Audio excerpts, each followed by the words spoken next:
إن الحمد لله نحمده ونستعينه ونستغفره ونعوذ بالله من شرور أنفسنا وسيئات أعمالنا. من يهده الله فلا مضل له ومن يضلل فلا هادي له، وأشهد أن لا إله إلا الله وحده لا شريك له، وأشهد أن محمدًا عبده ورسوله. يا أيها الذين آمنوا اتقوا الله حق تقاته ولا تموتن إلا وأنتم مسلمون. يا أيها الناس اتقوا ربكم الذي خلقكم من نفس واحدة وخلق منها زوجها وبث منهما رجالا كثيرا ونساء، واتقوا الله الذي تساءلون به والأرحام إن الله كان عليكم رقيبا. يا أيها الذين آمنوا اتقوا الله وقولوا قولا سديدا يصلح لكم أعمالكم ويغفر لكم ذنوبكم، ومن يطع الله ورسوله فقد فاز فوزا عظيما. أما بعد، فإن خير الحديث كتاب الله، وخير الهدي هدي محمد صلى الله عليه وسلم، وشر الأمور محدثاتها، وكل محدثة بدعة، وكل بدعة ضلالة، وكل ضلالة في النار. فأعوذ بالله السميع العليم من الشيطان الرجيم من همزه ونفخه ونفثه. لقد كان لكم في رسول الله أسوة حسنة. وقال النبي صلى الله عليه وسلم: ذاك شهر يغفل عنه كثير من الناس. رواه أحمد والنسائي وصححه الألباني. رب اشرح لي صدري ويسر لي أمري واحلل عقدة من لساني يفقه قولي. سبحانك لا علم لنا إلا ما علمتنا إنك أنت العليم الحكيم. برادران اسلام، حاضرین جمعہ، بزرگوں، نوجوانوں اور عزیز بچوں، تمام قسم کی تعریفات و توصیفات، کبریائی، بزرگی، بڑائی، ہر طرح کی حمد و ثنا اللہ رب العالمین کے لیے ہے۔ بعدہ لاکھوں اور کروڑوں درود و سلام ہوں تمام انبیاء کرام پر، خصوصاً ہمارے اور آپ کے نبی آخر الزماں احمد مجتبی محمد مصطفیٰ صلی اللہ علیہ وسلم پر۔ میں سب سے پہلے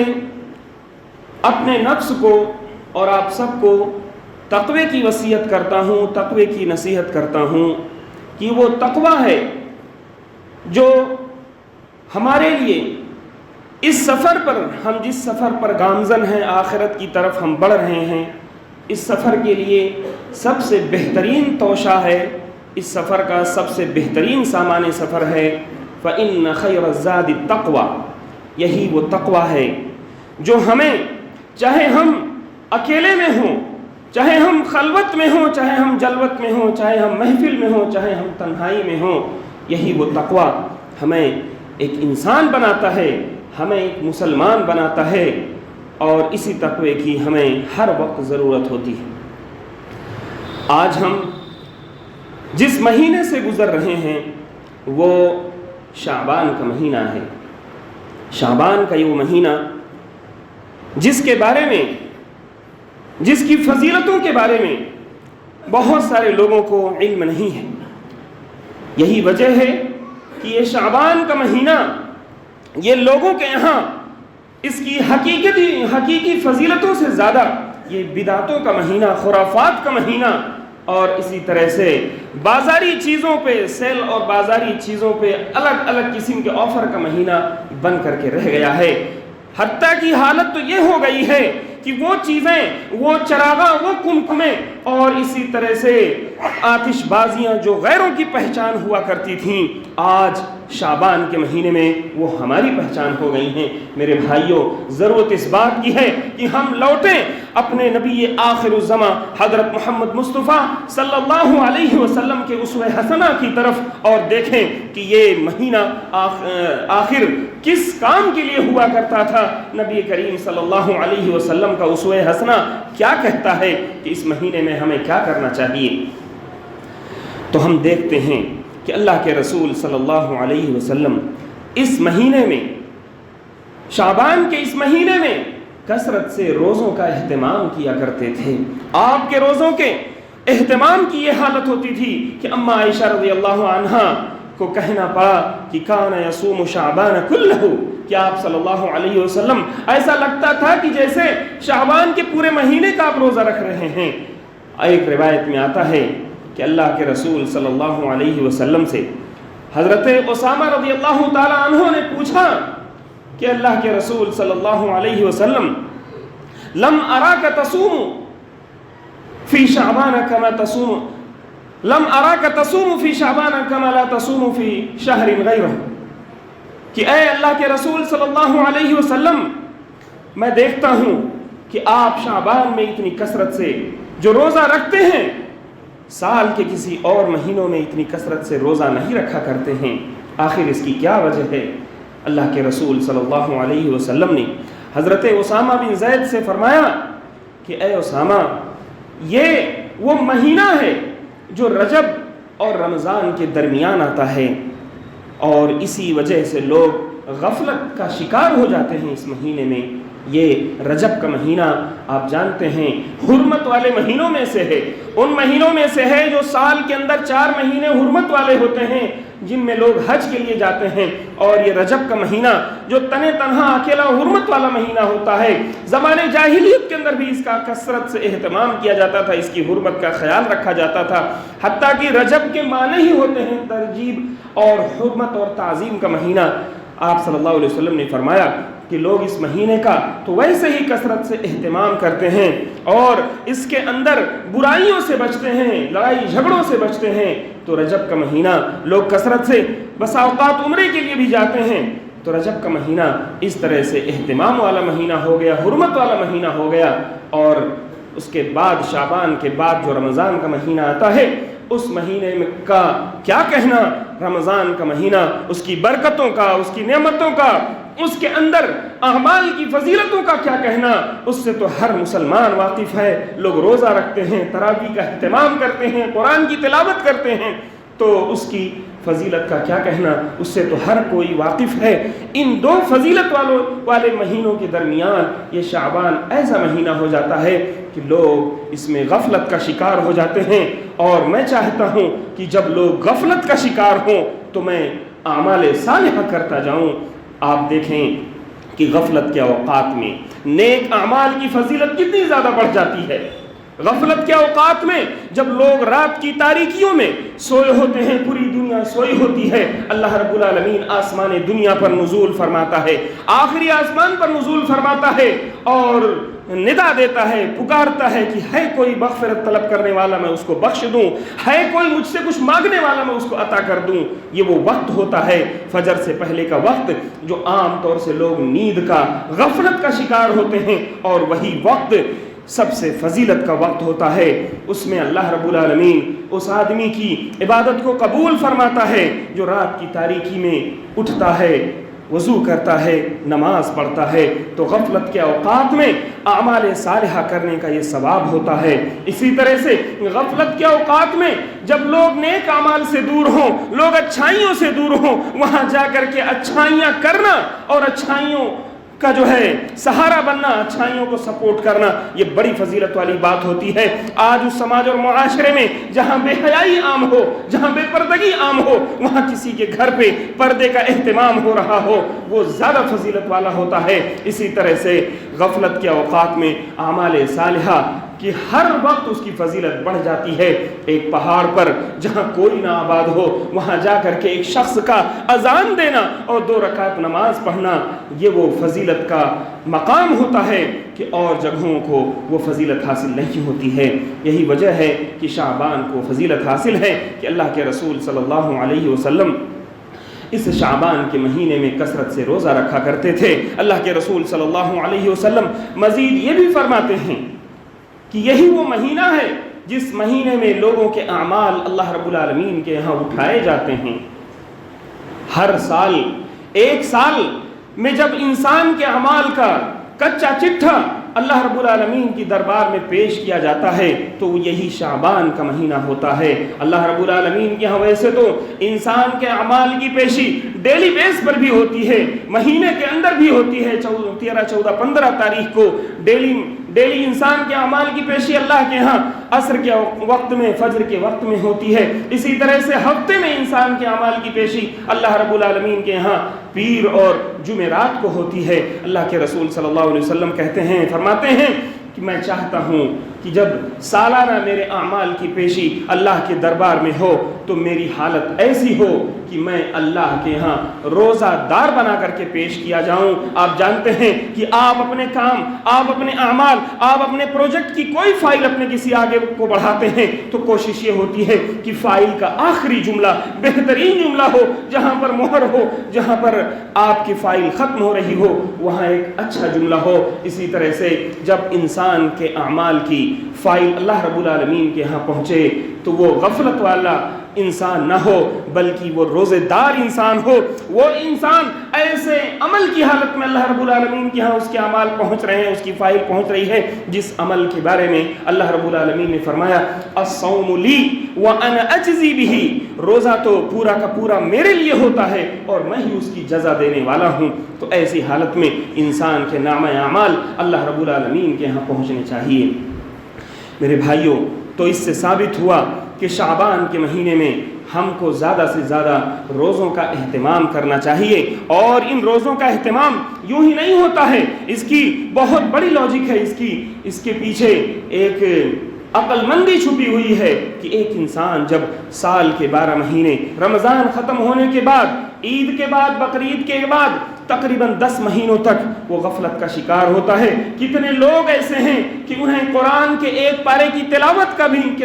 کی بھی توفیق نہیں ملتی۔ کچھ لوگ ایسے ہیں کہ اس کے بعد کبھی انہیں سال بھر روزہ رکھنے کا موقع نہیں ملتا۔ میرے بھائیوں، ایسے غفلت کے بعد اچانک آپ کے سامنے رمضان المبارک کا مہینہ اپنی تمام نعمتوں، اپنی تمام فضیلتوں اور برکتوں کے ساتھ آئے، سماج اور معاشرے میں چھوٹے چھوٹے بچے بھی روزے رکھ رہے ہوں اور آپ کے اوپر روزہ شاق گزر رہا ہو، آپ کے اوپر روزہ بھاری گزر رہا ہو، آپ کو تکلیف ہو رہی ہو، ایسی صورت میں ضرورت اس بات کی ہے کہ آپ شعبان کے مہینے میں روزوں کا اہتمام کریں، اور یہ روزے آپ کے لیے ریہرسل کا کام کریں گے، مشق کا کام کریں گے، اور انشاءاللہ جب کل رمضان المبارک کا مہینہ آپ کے سامنے ہوگا تو آپ کے لیے رمضان کے روزے رکھنا آسان ہو جائیں گے، سہل ہو جائیں گے۔ تو ضرورت اس بات کی ہے کہ ہم اس ناحیے سے بھی روزوں کا اہتمام کریں تاکہ یہ رمضان المبارک کا استقبال ہم کریں تو ہم کسی پریشانی سے نہیں، اپنے اندر گھٹتے ہوئے رمضان کا استقبال نہ کریں بلکہ ایک کشادہ ظرفی کے ساتھ، ایک ہمت کے ساتھ ہم رمضان کا استقبال کریں۔ اور اسی طرح سے میرے بھائیوں، شعبان کے مہینے میں روزوں کا کثرت سے اہتمام، اس کے پیچھے ایک اور عقل مندی ہے۔ اما عائشہ رضی اللہ عنہا فرماتی ہیں کہ جب اللہ کے رسول صلی اللہ علیہ وسلم شعبان کے مہینے میں کثرت سے روزوں کا اہتمام کیا کرتے تھے تو ایسے وقت میں ہمیں موقع مل جاتا تھا کہ ہم اپنے گزرے ہوئے رمضان کے وہ باقی روزے جو ہم نہیں رکھ سکتے تھے تو ہم ان روزوں کی قضا کر لیا کرتے تھے۔ سلف صالحین، صحابہ کرام رضوان اللہ علیہم اجمعین کس طرح کا اسوہ حسنہ ہمارے سامنے پیش کرتے ہیں کہ وہ لوگ جن کے روزوں کی قضا رہ گئی ہو، وہ روزوں کی قضا سال بھر نہ کر سکے ہوں، وہ اس بہترین موسم میں شعبان کے مہینے میں اپنے روزوں کی قضا کر سکتے ہیں۔ اسی طرح سے سلف صالحین کے ہاں ملتا ہے کہ شعبان کو کہتے تھے کہ یہ شعبان کا مہینہ شہر القرہ ہے، یہ قاریوں کا مہینہ ہے۔ جو بڑے بڑے قاری سال بھر اپنے دوسرے اعمال میں بزی ہوتے ہیں، اپنے دوسرے کام میں مشغول ہوتے ہیں، ان کے لیے یہ شہر القرہ ہوتا ہے، قاریوں کا مہینہ ہوتا ہے۔ اس مہینے میں وہ کثرت سے اپنے قرآن کی تلاوت کر کے اپنی زبان کو سہل کر سکتے ہیں۔ بہت سارے لوگ سال بھر قرآن چھوڑ کر رکھتے ہیں، اس کے بعد جب رمضان کے اندر کسی دن توفیق ہوتی ہے، اپنے چھوٹے بچے کو دیکھ کر کے، چھوٹی بچی کو دیکھ کر کے توفیق ہوتی ہے کہ مجھے بھی تلاوت کرنی چاہیے، تلاوت کے لیے قرآن اٹھاتے ہیں، پتہ چلتا ہے کہ زبان ٹوٹ نہیں رہی ہے، زبان کھل نہیں رہی ہے۔ ایسے وقت میں شعبان کا یہ مہینہ ہمیں چاہیے کہ ہم آج ہی سے قرآن کی تلاوت کا اور اہتمام کریں، اور قرآن کی تلاوت کرتے کرتے جب رمضان کا مہینہ آئے تو ہماری زبان سہل ہو جائے، قرآن کی تلاوت کے لیے ہم مکمل طور سے آمادہ ہو جائیں، اور ہمارے لیے قرآن کی تلاوت رمضان کے مہینے میں، جو رمضان جس کے بارے میں اللہ رب العالمین نے فرمایا شہر رمضان الذی انزل فیہ القرآن، یہ رمضان کا مہینہ قرآن کا مہینہ ہے، اس میں ہمارے لیے مشکل نہ پیش آئے۔ تو جو لوگ قرآن کے حافظ ہیں، قرآن کے قاری ہیں، وہ اسی شعبان کے مہینے سے اپنی قرآن کی پریکٹس کرنا شروع کر دیں۔ اسی طرح سے شعبان کا مہینہ رمضان کے لیے ہر طرح کی پریپریشن کا مہینہ ہے۔ جو لوگ روحانی طور سے تیار ہونا چاہتے ہیں، جو لوگ مادی طور سے تیار ہونا چاہتے ہیں، وہ لوگ اس شعبان کے مہینے میں رمضان کی تیاری کر لیں۔ میرے بھائیوں، یہ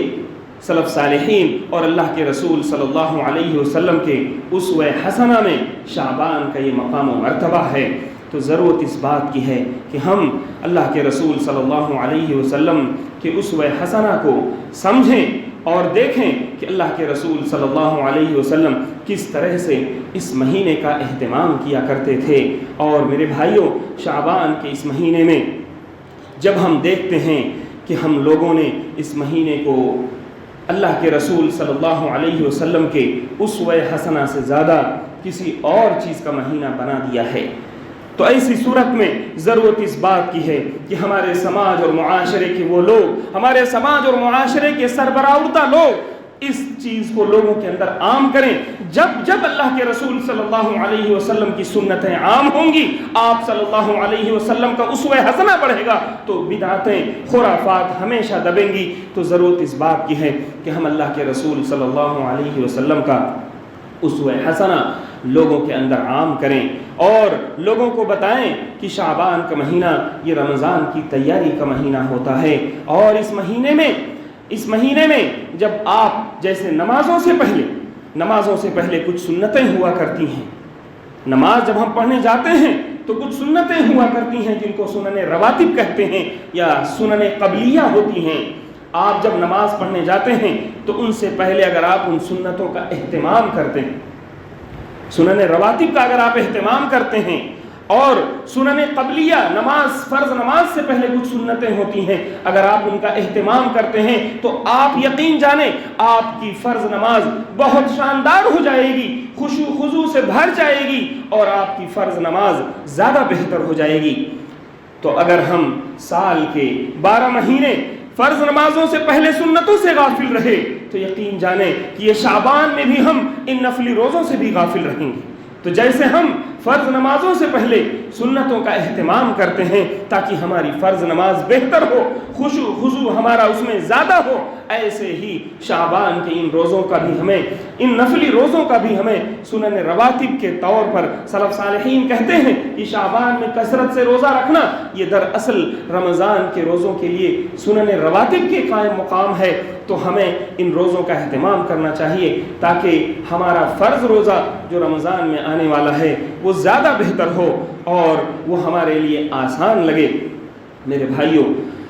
ضرورت اس بات کی ہے کہ ہم شعبان کے مہینے میں اللہ کے رسول صلی اللہ علیہ وسلم کے بتائے گئے اعمال کو سمجھیں، اعمال کو غور کریں اور دیکھیں کہ ان میں کیا کیا حکمتیں چھپی ہوئی ہیں۔ اما عائشہ رضی اللہ عنہا نے جو بتایا کہ رمضان کے وہ روزے جو چھوٹ جاتے تھے ہم ان کی قضا کرتے تھے۔ آج ہمارے سماج اور معاشرے میں بہت سارے لوگ ایسے ہیں جن کو وقت نہیں ملتا سال بھر کہ وہ اپنے روزوں کی قضا کر لیں۔ ان کے لیے بہترین موقع ہے کہ وہ اس میں اپنے روزوں کی قضا کریں۔ اللہ رب العالمین سے دعا ہے کہ مولا ہمیں شعبان کے مہینے کی اسوہ حسنہ کی روشنی میں اس کی اہمیت کو سمجھنے کی توفیق عطا فرمائے۔ وآخر دعوانا ان الحمد للہ رب العالمین۔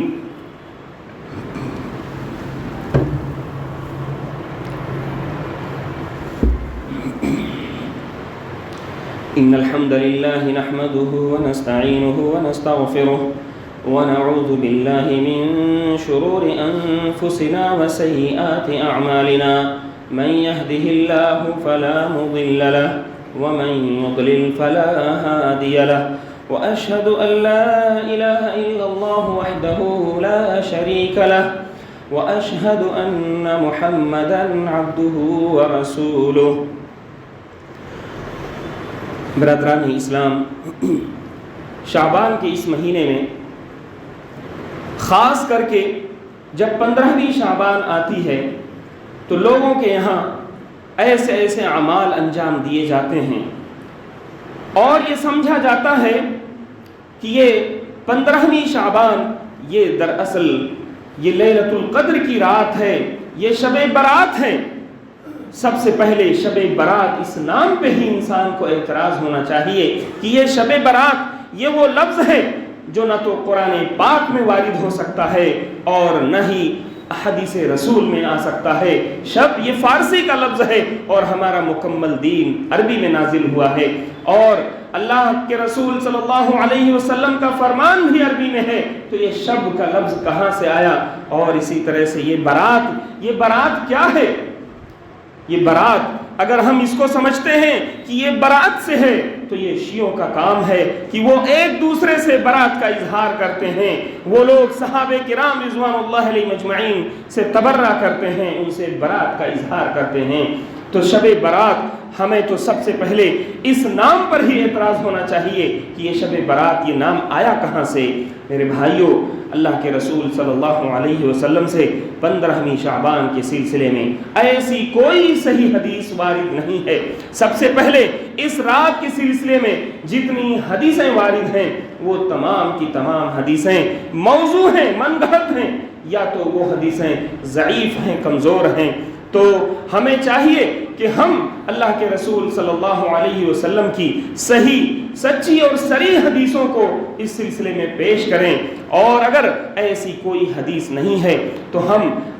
شعبان کی اس رات میں، 15ویں شعبان کی رات میں جو ہم واویلا کرتے ہیں، جو ہم نہ جانے کیسے کیسے اعمال کرتے ہیں، ان اعمال سے ہمیں بچنا چاہیے۔ اور اسی طرح سے اس رات کے بارے میں کہا جاتا ہے کہ اس رات کو اللہ کے رسول صلی اللہ علیہ وسلم قبرستان گئے، اما عائشہ رضی اللہ عنہا ان کے پیچھے گئیں، یہاں تک کہ اس رات کو